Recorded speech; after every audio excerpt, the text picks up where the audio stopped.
as well, but I can't see. There's no name or person there, so I can't see who that is. But welcome. Oh. Um, Hello, sorry, it's just me, it's Faye. I'm not videoing because I'm in bed with a toddler, so oh, okay, that's fine. Ah, Absolutely fine. Don't I I'm was in worry. going to bed leave it too, on mute but not because we're with a watching toddler. Peppa Pig, so Yeah. We're all in bed, it's I love fine. Peppa Pig. I love the one where Peppa Pig does exercise. That's hilarious. Why have you been watching that, Abby? No, I just remember it from when Jacob was little. I was going to say, you have fully grown children now. Yeah, I Why are do. you still Yeah, I do. watching that? I watched Peppa Pig that many times I can tell you all the episodes. I'm sure they'll all still be the same.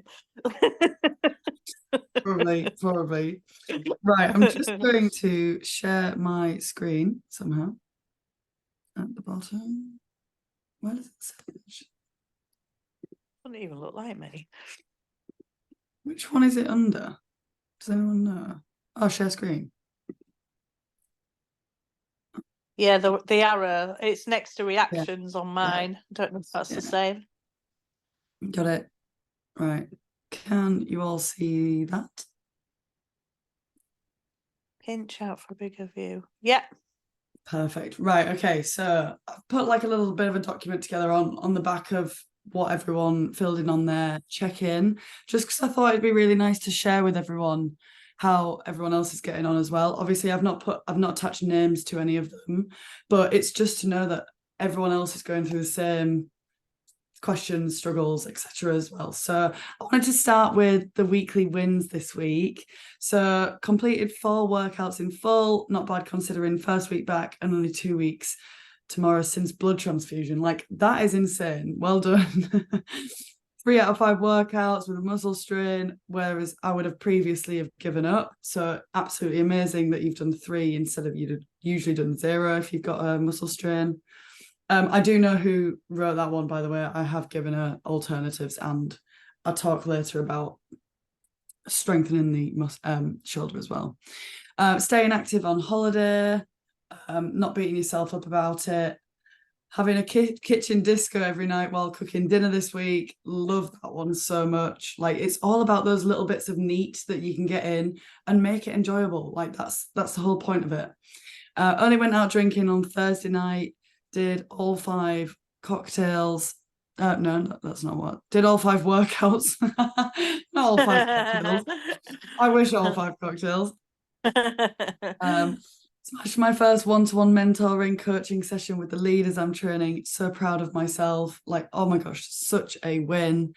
And that's, yeah, you got to celebrate those little wins and realize that, yeah, you need to be proud of yourself as well. Because if you're not proud of yourself, like, no one else is. It's fine. Went to a party and drank water, was taxi for everyone, stayed till the end, sober, amazing. I did that last New Year's. It was hard work, but it was good. It gets to a point where everyone's like, nah, too drunk, let's go. Fitted in more workouts this week and increased my steps where I could. Very chuffed. Deadlifted 62.5. That's a new PB. Amazing. I completed my 1000th running mile of the year on Friday. That is amazing. Wow. I have no idea that's so cool. Well done. Maybe I need to add all my, is that through, I need to ask whoever wrote that. Is that through Strava or your Apple Watch? Wonder if your Apple Watch says that. And then all 5 workouts done without making excuses. Love that. Like, sometimes the excuses come, but as long as we just bat them out of the way, get them done regardless, that is where I want you to be, especially coming into week 3. Like, week 1 and 2, motivation's high, willpower's quite high, and it's quite easy, not easy necessarily, but easier to get it done. Week 3 and 4, this is where we start to see the motivation dip, and this is where you've got to push through with that dedication. So huge wins this week. I really liked to read all of those. Well done, guys. Okay, so going on to the questions and the struggles. Had a little nip. A nip. Oh my god, I can't. You can tell it's first thing in the morning for me. Can't read. Had a little dip in drive this week with the shoulder. For a little bit of context, someone has got a little bit of a dodgy shoulder. But trying to convince myself that doing something is better than none.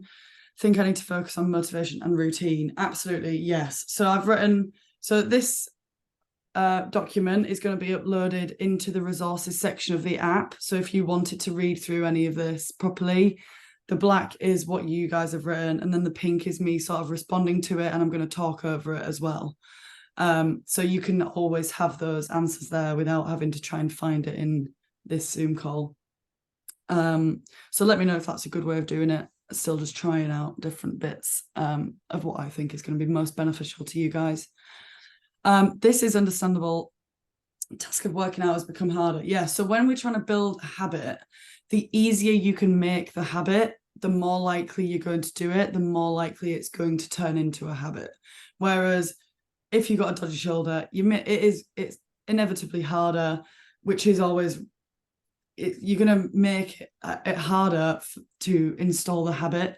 So it's, yeah, focus on not necessarily motivation, because that might drop. You can't rely heavily on motivation, but absolutely routine, getting it in, trying to get it in at the same time every day, or at least within the same ballpark, just to get your body used to, right, this is when I'm working out. And it's a when you're working out, not if.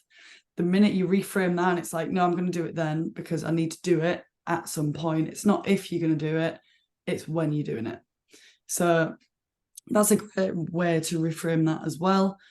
Therefore, less inclined to do it. Absolutely. But yeah, doing like something is better than absolutely nothing. So I've written after this, I would prefer if you did 3 workouts a week for 50 weeks of the year, instead of trying to do all 5 this week and next week and then burning out and only surviving 2 or 3 weeks of the challenge. I would prefer you make this a lifestyle choice, you build it into your habit, your routine, and actually 50 weeks a year, you manage 3 workouts. That is a win. And that is what we strive for. Build it into your lifestyle instead. So super proud that you still got all the workouts considering the injury. Stay positive and keep the routine up. Absolutely. I don't know what's going to happen. Oh, there we go. That's the next page. Whoa, why has it done that? Well, yeah, as I've said, 3 workouts a week for 50 years beats 5 workouts a week for 2 weeks a year. I can send you some mobility warm-up things. If the shoulders are still hurting, you can add a couple of shoulder mobility exercises. So if you get a resistance band and you can pull it apart like this, or attach it to something over there, and I want you to hold it at 90 degrees, pull it out like this. That'll really help to warm up your rotator cuffs. And likewise this way as well, pulling it up from the ground. You can tuck it under your foot, the band, or you can add a little bit of resistance by holding a small dumbbell. The only thing is, a dumbbell won't work for this one because you're not loading them. You're not loading it correctly. It needs to be a pulling motion away from the body. Adding load this way isn't going to work. Only for that one. Okay, slow movements. Adding a small bit of load, add that on top of your workouts or as like a warm-up before the workouts. And that should help a little bit. Because I know it's been hurting for a few days now, so might be slightly more. If not, physio. I'm not a trained physio, but that's what I can help with there. Next one, just to say I'm back 2 weeks away. With the last 5 days horrific cold, I rarely get ill. Unsure if it was hotel egg. Oh, I think it's just traveling, isn't it? It really is. When you've been off, it always wipes you out sometimes. I always think it's the aeroplane. Sometimes dodgy aircon, travel germs. I've got shit I want to achieve, so I'm here, I'm ready, let's get shit done. Yes, love that. So let's set some non-negotiables. That's the first thing I would do if I was like, right, motivation's high, set your non-negotiables, set your routine then, because that is where you're going to build from that. So start strong, set your non-negotiables, maybe just start with 1 or 2 actionable things that you can do every single day, something that you can physically tick off and keep that momentum going, because then when momentum and like motivation drops, which it will inevitably, we don't have an unlimited supply of willpower. When that drops, that's when we can focus on the dedication. And if you've started like a little tick chart, it's much easier to try and continue ticking that off because you want to keep that, what's the word? Not sequence, but that habit installed. So that's why I think this app is quite good with the different habits. I need to update a few of yours today, so I'll look into that one today. But yes, set your non-negotiables. So what I mean by a non-negotiable, sorry if you've heard this podcast 1,000 times, but a non-negotiable is an actionable task that you can do every single day. There is no negotiation whether you are doing that or not. That is, you are getting that done, and you need to get that done, because this is where we start talking to ourselves, we convince ourselves not to do things. But if you are calling it a non-negotiable, you cannot lie to yourself. You cannot break trust with yourself. You need to keep that. That's why I say just 1 or 2. Maybe just start with 1. Maybe it's 10,000 steps. First week, just focus on your 10,000 steps and get it done every single day. Like, do not break that promise with yourself. Then the following week, then we can maybe add on your second non-negotiable, which is maybe a protein goal. So I've given you all a protein goal in the app, but if you want to have like a bare minimum of 100 or something similar to that, which is like, yeah, that's your absolute minimum, that could be a non-negotiable. That might be more difficult than getting your 10,000 steps, especially if you're trying to hit your calorie goal as well. It takes a bit of practice to try and balance that out to make sure you're within calories, but you've hit your protein goal. And that's why with protein, I would recommend you spread it out over the day. Try and get 20-30 grams in per meal / stack. Otherwise, breakfast is very easy to undereat on protein, and then lunch you might only get 20-30. That leaves so much for your evening meal that you might run out of calories to be able to hit your protein target. So it does come down to practice and experimenting with what works, what makes you feel good for the day. Like, there's no point eating something that's really high in protein first thing on a morning if it makes you feel crap, because that's not what we're doing. We don't want you to feel crap for the whole day. We want you to feel fueled, energized, and that's why getting out, getting some movement in, and fueling properly first thing on the morning is always really, really important. So yes, love that motivation, love that energy. Write down your non-negotiables and make sure you start ticking those off every single day. In the resources section, I'm pretty sure I uploaded my accountability tracker. If you want to download that or screenshot that and literally physically tick stuff off, I would recommend that. I think I'd be back on track to hitting my workouts and maintaining some kind of consistency as of this week. Amazing. But still drank too much on Thursday and had to move my workouts to the weekend. This is still a win. So it seems like quite a negative wording of it, but that is still a win. The fact that, so a bit of context, this person drinks slightly more than they should during the whole week. So the fact you've got it down to just Thursday for a start is amazing. And the fact you've still got all your workouts in, even though you went out, is amazing. Like, you've still got to remind yourself that is a win. You've done the socializing and all the workouts. And yes, it might be slightly too much on Thursday and you moved the workouts to the weekend, but you've still got them in. You've still done them. And that is key here. So we could always reduce it again slightly. So if you did want to reduce it, go for the 1 alcoholic, 1 non-alcoholic. So maybe if you're drinking vodka lime sodas, no one's going to know if next time you go to the bar, you just get a vodka, just a vodka. No, that's not what I'm saying. A lime soda. So you go vodka lime soda, vodka lime soda, lime soda. Or alcoholic beer, non-alcoholic beer. Like, there are ways to do it, to spread it out, to make sure you're less hungover. The non-alcoholic drinks in between will help you stay hydrated, therefore reducing the hangover the next day. Like, the hangover is the worst bit. So if you can somehow reduce that, still have a good time, still socialize with your mates, and still have the odd drink on the night out, it's a win situation. So just go one of each. It's different with wine. Can you get I think you can get non-alcoholic wine now. Let me know if you've tried it. I can't imagine it's very nice, but that's me being very pessimistic. It's Because minging. is it? Yeah, I thought it might have been. Yeah. Hopefully over the next year or two, they might develop something that's still delicious. But Yeah, the beers are all right. Beers are good, but Yeah. the wine's rubbish. the beers are good. You can get non-alcoholic cocktails. You can get just mixes. Yeah. It's just wine we're struggling with there, aren't we? Maybe we could make some sort of like wine spritz. That could be the way to reduce to go from one alcoholic drink, but that's just ruining the wine, isn't it? It has, Anyway. in my opinion, but yeah. Yeah. Yeah, don't ruin the wine. Ignore what I just said. All or nothing. All or nothing. Yeah. Okay. Struggles. Trying to fit in office job, gigs, working out 5 days, trying to find the time to write and record music and have a social life. I feel exhausted and get burnt out easily.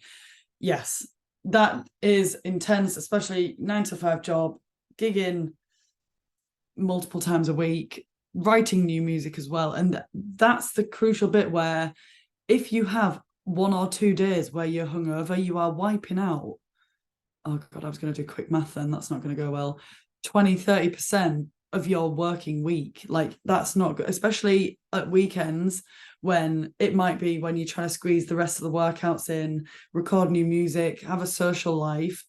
Usually it's the weekend that we're trying to do those extra tasks. And if you're wiping out 50% of the weekend from a hangover, you're not. It's similar to what we and you, Abby, were saying before I started recording. Like, if you've got stuff you want to do, choosing the hangover is not optimal at all. It's not going to help you in any way, shape or form. And you still had a good night by going out and being sober. It's Sure did. So yes, it's easy to get. It's easier. No, you're more likely to get burnt out if you are choosing the hangover over the other things you know you need to do. So the 2 ways I've written down to attack this is time blocking, using Parkinson's law. So Parkinson's law is the time you allocate to a certain task is the time it will take to complete that task. The example I always use is if you've got a date coming over in 20 minutes time and your flat or house is an absolute tip, you are going to clean that flat or house in 20 minutes and you'll do a bloody good job of it. If you've got all day to clean the house and clean the flat, it's going to take you all day. You'll spread it out, you'll procrastinate in between, you will fill that time that you have with the tasks that you have.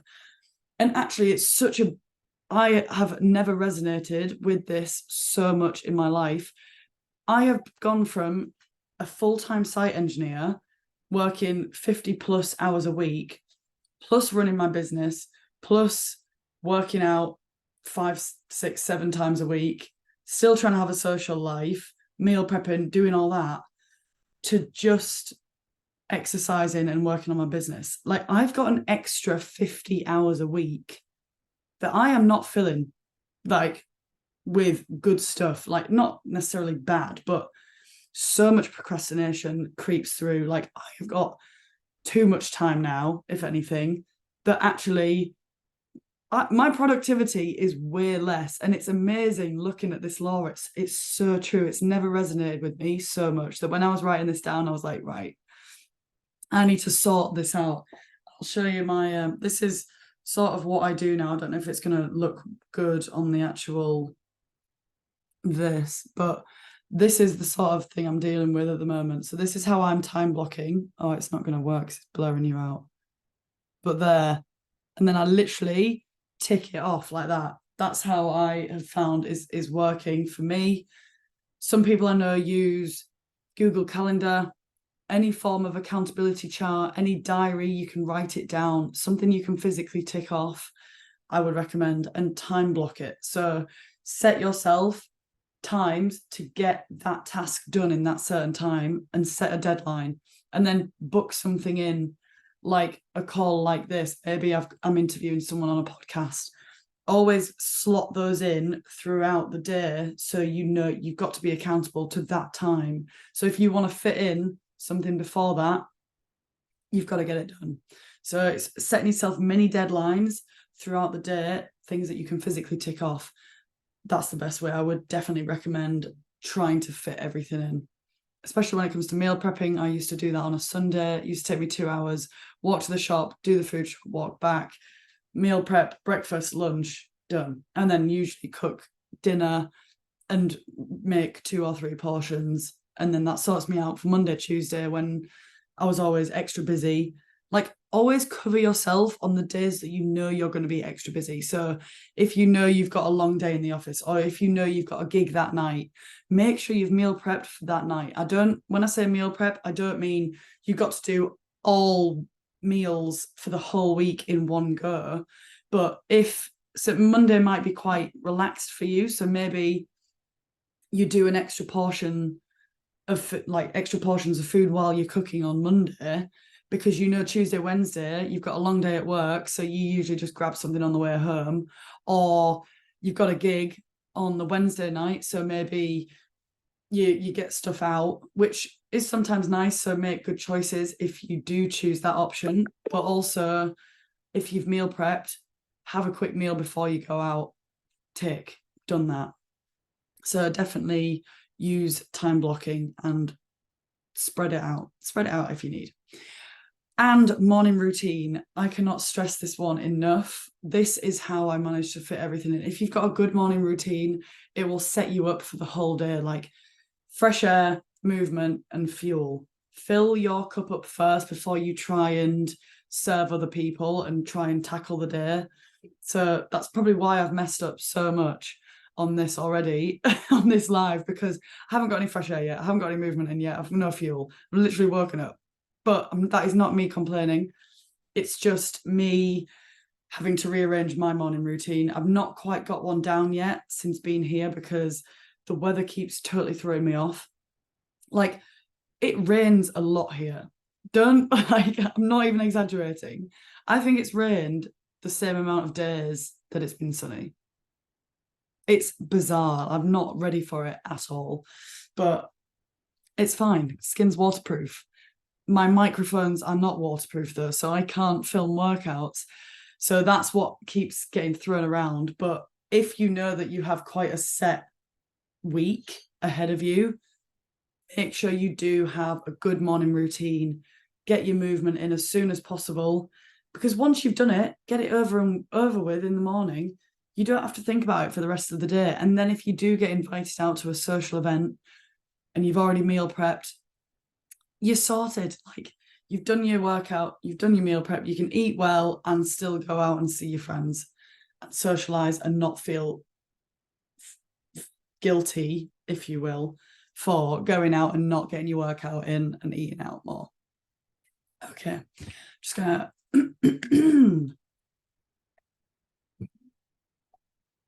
if anyone on the call has any questions as I go along, please just interrupt.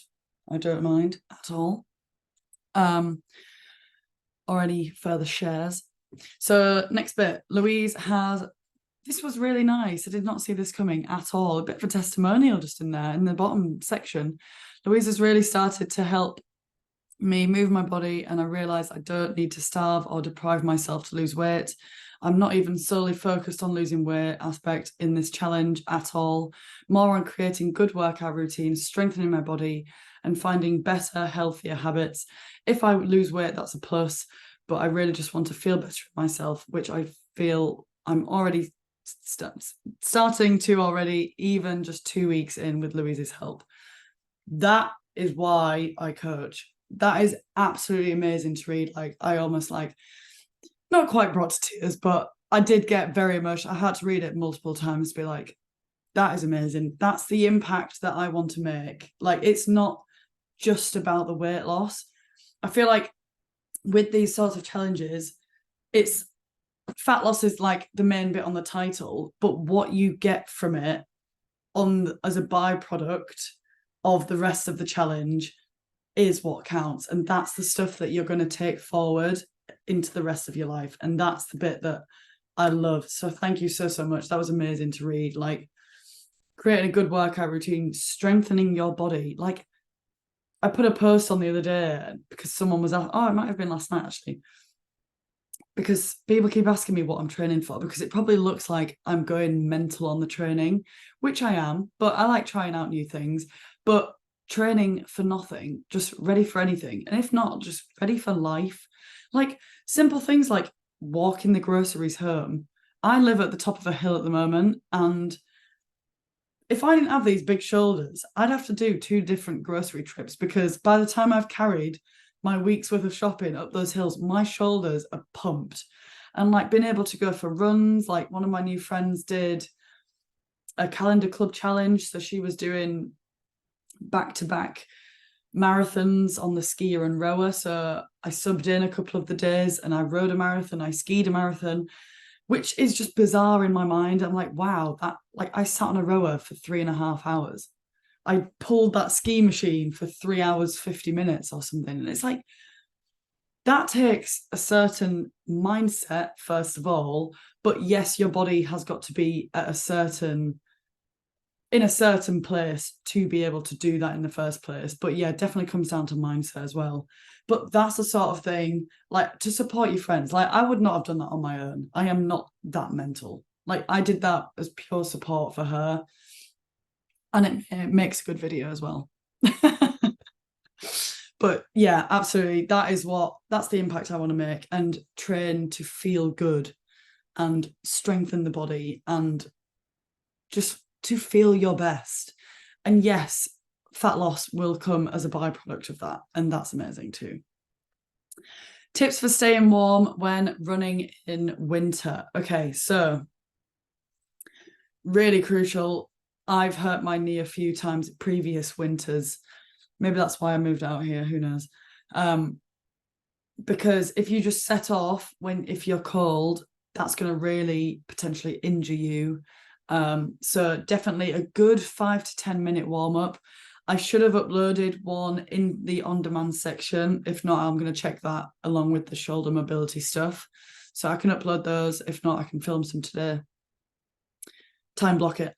Add to the underlying workouts, focus on calves and hamstrings and heart rate. So yes, so jumping up and down on the spot, leg swings, but build into the dynamic ones. So slow movements first, but not static. So when I say static stretches, that's the ones that you squeeze and hold. You want to be doing those after the run. So we want dynamic ones at the start, getting that heart rate up a little bit more. So you could start with star jumps, as I always do, or just even side taps. Leg swings, down in the world's greatest stretch. That's the one we do every morning. Opening out, feeding through. That's a really good one. Downward dog, walk the calves out. There's so many that you could do, just a good 20, 30 seconds each leg until you really do feel warm. That'll help you like avoid injury. Wear appropriate layers. And when I say appropriate, multiple thin layers. So don't just go out in a sports bra and then a hoodie that you know you're going to take off, because once you take the hoodie off, if it's freezing outside, you're either going to overheat or get really cold very quickly. And that neither are good while running. So multiple thin layers that you can strip off one at a time. Yes, it gets annoying. You won't be getting many PBs if you're like trying to flail your layers off and wrap them around you, and it might get quite annoying, but at least you're not going to get injured. You're going to stay warm and you're going to make it more enjoyable. So just find a good tying position that you know. Or if you've got one of those vests, sometimes the zips are quite good, and they're like little TARDISes that you can just like stuff something in some of the zips, or like wrap it round. There's loads of ways to do it, but multiple thin layers. I would always go sports bra, a skin, then like maybe a zip, and then depending on how cold it is, a bit more of a jacket. But I don't think I've ever gone out in a full jacket before. I warm up quite quickly, especially if you warm up properly before. You shouldn't need to put a full jacket on, but it depends where you are in the world. If it's snowing, maybe you do want to wear a jacket. But yeah, once you actually start the run, start off slowly, build and then build into it. Don't set off too quickly, again, trying to avoid injury. But then not too slow. There'll be a fine line between running too slow that you get cold and running too quickly that you pull a muscle. So finding that balance for you is where you need to be. And then I just added this one on the bottom, like at least make sure the kettle's boiled so that when you get in, you've got something that you know you're running home to, something to entice you back in. So a nice warm shower, knowing that the kettle's boiled, that you can have a drink straight away, or a nice bowl of soup, something to refuel you after. A nice bit of sourdough baking in the oven. Something that you know you're gonna be like, yes, it's gonna be worth it. Keep going. You've got this. The quicker you get home, like if you don't stop, the quicker you get home, the quicker you get that cup of tea or something like that. But I would definitely recommend that. Okay, just need to be making much better choices, re alcohol and food. I have a drink and then continually make bad choices. Basically, I need to have a week of booze. It was difficult as I had. Oh, where's the next one? Oh, no. What is going on with this PDF? Oh, it's there. Difficult because I had a night out with friends and family meal too. Okay, so yes, making bad choices, alcohol and food. I could not agree more. The minute you have alcohol, everything just seems to be thrown out the window. That's why I think if you are more intentional about the alcohol that you're drinking, then at least you've still got it in your mind that you're going alcohol, non-alcohol, or maybe you're choosing the slimline versions of the drinks. So reminding yourself why you're making those decisions is crucial. But also asking yourself, why are you drinking the alcohol? Do you need it? Do you actually need it? Do you think you couldn't go on the night out without the alcohol? If so, your homework is to try a night out without alcohol, because it might be slightly painful at first, but once you settle into it, it's absolutely fine and you realize it is doable. I've done multiple nights out completely sober, absolutely fine. At first I was a little bit like, oh, this is going to be weird. Oh, do I just give in now and have a drink? And I was like, no, do you know what? Just see it through. Become designated driver. That's the best way to do it. If you drive the car down, you have the car keys. You can't drink unless you're going to be risky, but I am not recommended that. Do not do that. But ask yourself why you're drinking it. If you think you need it, you're the person I need you to try to not have it. And I bet you'll still have a good night. You might not have as good of a night, but you'll realize that you don't need it on the night out, because other people are just drunk and it doesn't make a difference. Like no one actually cares. Everyone else is more worried about what they look like and how they're coming across and what alcohol they're drinking, and everyone is so self-absorbed that no one, and that's not a bad thing, that's just the nature of human beings. We are that self-absorbed that we don't actually notice what other people are doing. So no one, unless you explicitly said, no, I'm not drinking tonight, like no one's really going to notice, especially if you're standing there with something that looks like a vodka lime soda. You could just say it's a vodka lime soda and hope that no one buys you a drink and be like, oh no, sorry, didn't want that, I've had enough. But yeah, can you substitute it? Lime sodas, non-alcoholic beers. Maybe you don't like lime soda and I've said that all night, but maybe you just want lemonade or a Diet Coke. You know what? A Diet Coke is such a treat for me. I have only recently got into fizzy drinks, but it's since saying no to alcohol more. It's like, oh, no, but I'll have a Diet Coke or a Fanta Lemon, because that in my eyes, that might sound really sad, but that in my eyes is still a treat, because I'm not used to drinking fizzy drinks, and that's not like a recent fitness thing.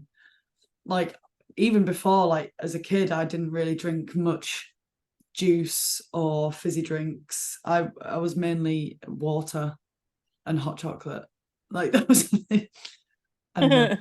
And milk. Two extremes. That was the extent of my childhood. Whereas my brother and sister have always been a bit more into Cokes and Diet Cokes. And yeah, on the last meal we went out on, Liv ordered a Diet Coke, and I thought, do you know what? I'm going to join you on that. That sounds great. And I thoroughly enjoyed it. And it felt like such a treat still, which might sound really sad, but reframe it. You're not saying no to alcohol. You are saying yes to your goals. And that reframe is a game changer. Because yes, you might be like, oh, I'm really restricting myself. It feels like you're limiting everything. But it's more of an empowered choice when you're saying yes to your goals instead. It's like, yes, I'm going to achieve that this year. So actually, I do have to limit these things here. But overall, yes, this is where I'm heading. And if you can get that reframe installed in your brain, game changer. Maybe I should. I think Lou was. Oh, sorry. Go on. No, go for it. No. I was just going to say, I think just listening to you now, I'm just thinking about the things that I've done since I stopped. I stopped drinking for 9 months, and I went to Twickenham Rugby with a group of 8 people and spent a whole day at rugby not drinking because I'd got into that mindset. But the hardest thing is the first hour. So the first hour of the session or the first hour of a party or whatever. And once you pass that, it's fine. Absolutely fine. And I also think that anybody who doesn't support you when you're not drinking, it's a reflection of their behaviour, not yours. So let them, if they want to complain or go, oh, why are you drinking?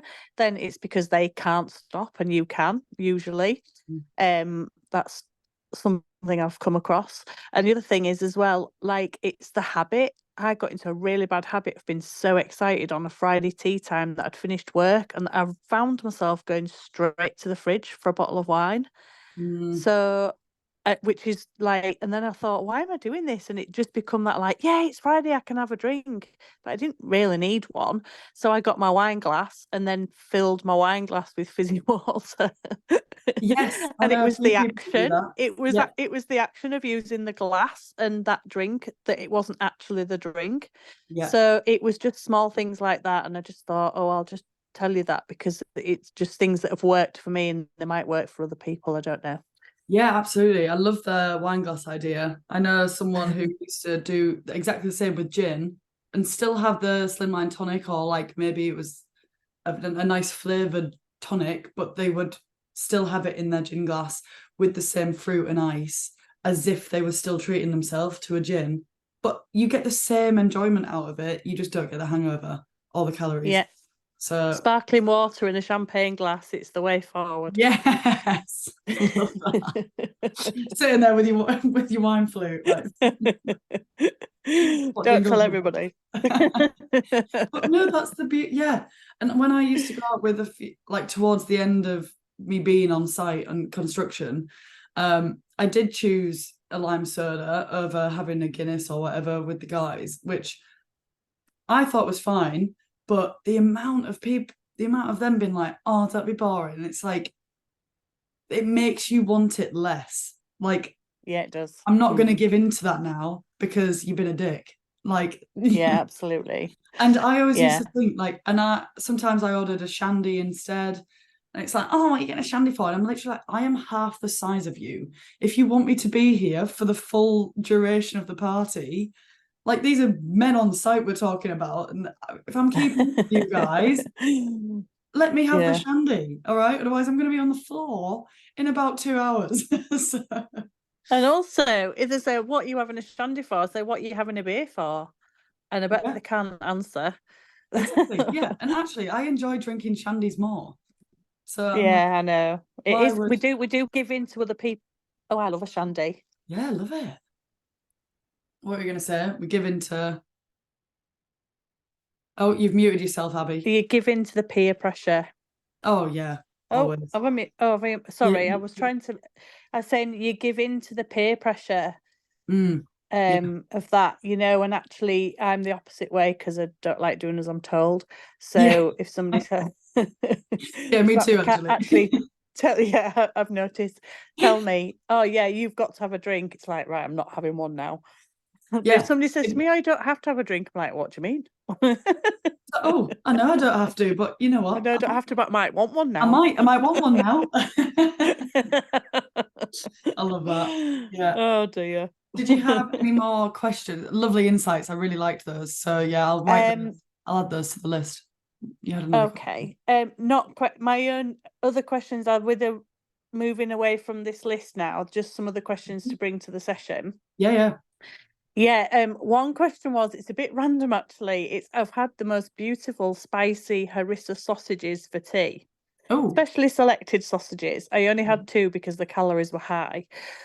But I filled my plate with vegetables. You'd be very pleased to know. I can post a picture in the group later, so you know I'm not fibbing. But I just suddenly thought, why is there an issue around processed food? Because sausages are classed as processed, and so is bacon. Mhm. But and some of my ham, like you know, your sliced ham that's not like butcher's ham, is processed. Why is that like an issue when they say try and stay away from processed foods? Because I've never understood it. Okay, so when it comes to processed food, most foods that we eat are processed. So anything that usually comes in a packet has been processed. It's the ultra processed food that a lot of people are that's the health scare areas. So yes, I guess sausages are classed as, I wouldn't class a sausage as a highly processed food because it's still its main thing. I think when you look on the packet and there's more than 2 or 3 ingredients in it, it's like, right, and it's been pumped with loads of stuff that you don't recognize. That's the highly processed bit. So Right. So the higher the meat content, the better, basically. yeah, that means it's been processed less, or there's less additives, so you're getting more of the natural product Right. that you're Okay. buying. I still eat sausages, bacon, ham. Like I eat ham nearly every day, and yes, Yeah, me too. that's highly processed. I don't think they are. And the thing is with all this processed clean eating thing is there isn't like a definitive list of what's classed as what. It depends who you ask. But a lot of things like, well, protein bars, I would class that as that's highly processed. And I still promote eating those because it can help you get to your goals. I think just with a few of them is they pump it more with salt as well, which is right. a good thing. And that's why you might feel like you've put on more weight because you're just retaining more water as well. And sometimes with highly processed food, it strips the fiber out of it. So with your fruits and vegetables, you're much better eating them as whole foods as opposed to juicing it. Because the minute you juice it and you process it into something else, you've stripped out all the fiber and quite a lot of the micronutrients actually, and you'll be so much more satiated if you eat the whole foods as they come. Right. So it's just like 80. So it's getting the most out of the food really without the without the additive salt and absolutely less calories because it's more whole foods, right? Yeah. It's not that it's something that's going to stop me losing weight as long as I'm in a deficit. Yeah, exactly right. Exactly right. Yeah, right. Cool. That's all right then. Just because they were nice. Yeah. Oh, good. Oh, I've got someone knocking on the door. Oh. 1 second, sorry. I don't know. It's a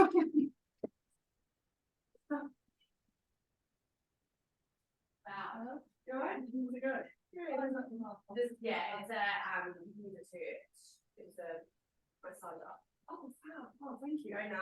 Oh, thank you. Sorry, I'm just moving on my left. So thank you. Oh my god, guys, it's the neighbour. She's dropped off one of those massage guns. This is epic. Oh wow. Oh yes, I know what I'm doing today. Anyway.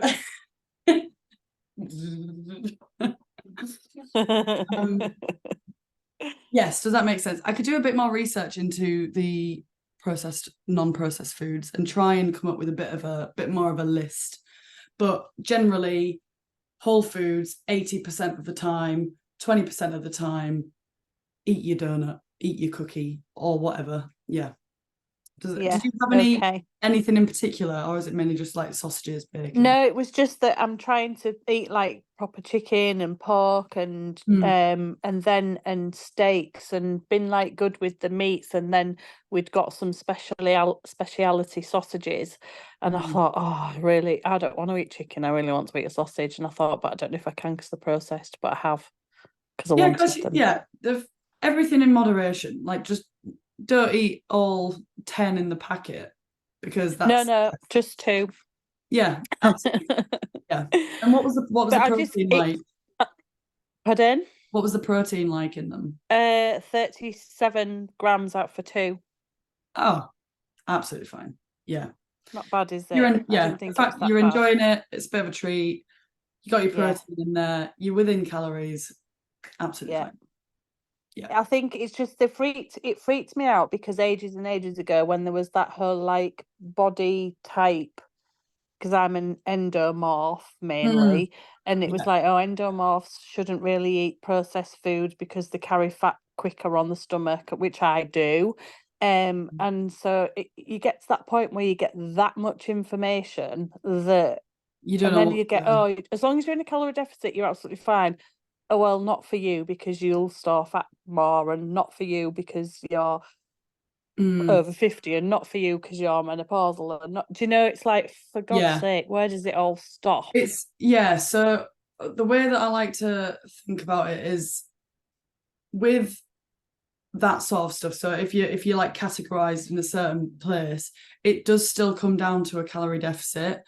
But if you're menopausal, for example, it's just harder. And it is harder. Other things get in the way. And it's like walking from A to B, but instead of just walking on a flat road, you're just walking on a slightly more inclined road. It is slightly harder, but the science is the same. So unfortunately, Okay. it is just harder. But No. nothing you eat specifically is going to be like, oh no, you had a sausage, but even though you're in a calorie deficit today, you're not going to lose any fat. Like, it doesn't work like that. So I wouldn't worry about Okay. in that way. Yeah. That's good. That's good. Thank you. Just a bit like mixed messages over the last 15 years of my life, and now I'm like, Oh, yeah, what yeah. the hell? Totally I'll just ask you. it all changes all the time, doesn't it? It's like, oh, we should eat Yeah, it cholesterol. Oh, does. no cholesterol. Oh, carbs are bad. No, carbs are good. Don't eat fat. Eat fat, and it does I just change. know, and that's like the thing about eggs as well. It's like, don't eat too many eggs; they're not good for you for the cholesterol. But then it's like, oh, eggs are great for protein and great for diets. And I then the love next eggs are thing, it's so like, good. oh, Yeah, I love eggs so yeah. much. Eggs are good. So yeah, I just thought, oh, do you know what? So as an endomorph, I was told you've just got to do more cardio and work harder. You can't eat processed food. You can't eat too many sugar things because they go straight to your stomach. You're one of the unlucky ones who just can't eat what they want. And also now you're in the perimenopausal, you need to work even harder. So really, it's just tough. It's tough luck for you. It's So hard really, work. just And I'm like, give up. do you know what? I'm so motivated by all of this. Thanks ever so much. Yeah, good. Yeah, no, that's not fun. That's not. You don't want to hear that, but So, that's not. no, right, okay. So I just thought I'll clear all of that up with you, and then that makes me feel better. But I'm sticking to it. But it's just, I just thought, oh, what is it about processed foods Yeah. for a start? Well, yeah. The thing Okay. is with processed foods, they just tend to be higher in calories because there's more stuff pumped into it. There's more flavorings to make it taste better. So, but all those things you just listed would be the same for absolutely everyone. So someone who Right. lives on a highly processed food diet is going to put on weight. They're not going to lose weight from eating highly processed foods because they're less satiating because they don't have any fiber in them. So you want more of them. A lot of the highly processed foods have stuff in them that make you crave it more. So you actually end up like, I think it Doritos or something, or like Chinese food. It's Pringles as well. Yeah, the Pringles. science. They Yeah. put stuff in it that makes you want more. So Yeah, they if do. you're eating these highly processed foods, you crave more of it, and you can eat more of it as well because you're less satiated from the same amount of food as you would a plate of whole foods. Mm, So okay. yeah, good question though. Very good question. Oh, thank you. Did you have any more? Or are we good? Well, I do, but it's late, so I'll save it for next week. You sure? I can do a quick. Do you want me to? What's happening? No, it was only that, you know, it's thinking perimenopausal and menopausal, and with your cycle, how it affects your cycle so much. On like this week, I'm on like, I'm going to smash it, get everything in. I'm just going to be brilliant. And I know in 2 weeks' time, I'm just going to want to sleep 10 hours, eat the house out of every single thing, and argue black is white over exercising, even though I know I want that it's the better thing for me to do. I'll fight with myself. My chimp will be winning. And it's like, what do I do there? That's where I would. That's where I've given you like range targets. Yeah. So Okay. on the weeks where you're absolutely smashing it, go for the lower range calories or your higher protein, or get when the motivation's high, get those extra workouts in maybe, or get the extra steps. When you know it's coming and you're about to hit rock bottom, that's where you've got the play with the calories. So even if all week you want to aim for your maintenance calories, at least you're not gonna throw it all away and go way over. Like you're still that's good. at maintenance. Yeah. You still have like that might be, you might feel like you're eating an extra 400-500 calories a day, but you're still at maintenance. So yeah. So it's an average then, really, over the 4 weeks, for example. yeah, absolutely. Yeah. So as long as you're in deficit really well for 2 or 3 weeks, you'll still be in an overall deficit even if you have a full week at maintenance. And I would recommend that. That's the best. That's my quick answer. I can go into more. That's a great quick answer. That's a brilliant quick answer. I love it. Thank you. Yay. Okay, guys, have a fantastic week. Thank you so much for listening. I will put this in the group and I'll put it in the resources section as well. But yes, have a fantastic week. That's all from me. Thanks, Lou. Thank you so much. Enjoy Bye. the weather. Great to see you. Bye. Bye. See you later. Bye.